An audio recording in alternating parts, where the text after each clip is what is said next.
Chris Neale, Marconi Heritage Group, and part of the Chelmsford Civic Society. We're in the Marconi's original wireless factory here in Chelmsford in Hall Street. This is the factory that he opened in 1898. And we're fortunate that we're able to be in here whilst this building is being converted into 6 apartments. But we have been given access by the developer who's provided us with this space, half of the ground floor, to hold an exhibition for 3 months to commemorate all the good things that were done in this building and indeed Marconi's legacy to the world and here in Chelmsford. At one point during 2015 you were campaigning vigorously to save the ground floor, the whole of the ground floor, which is this half, for Marconi Science WorX, but the dream has gone pear-shaped. Well, it was a crowdfunding campaign that we were running, and you have a limited amount of time in a crowdfunding campaign, something like 10 weeks.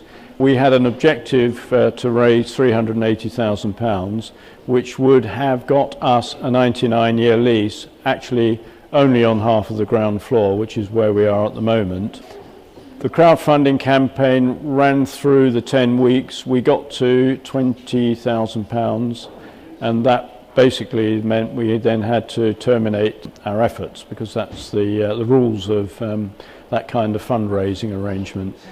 We are still hopeful that sometime in the future that we will be able to find somewhere to have a permanent home for Marconi Heritage Centre, indeed a heritage centre for really Chelmsford's industrial history, but also a place, and this was one of the most important things about what we were trying to do, was to establish a facility that would be somewhere that we could inspire the youngsters of today to do some of the kind of things that Marconi did when he was 20 years old, or actually probably 18 years old, and you can see what he managed to achieve, and we'd like to give that kind of inspiration to our school children of today.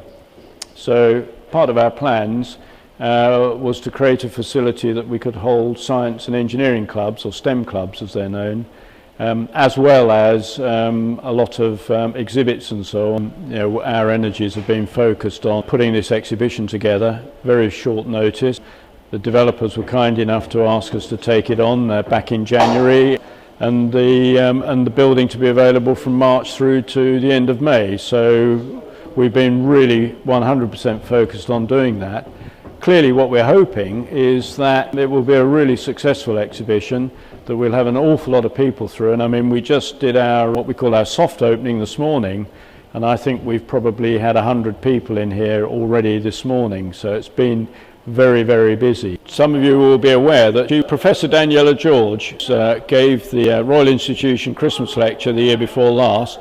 She's going to be coming down here on May the 5th. In the afternoon we're going to be holding a session for school children here, talking about relevant wireless and radio topics to school children. And then in the evening she will be doing a talk about what's called the Square Kilometre Array.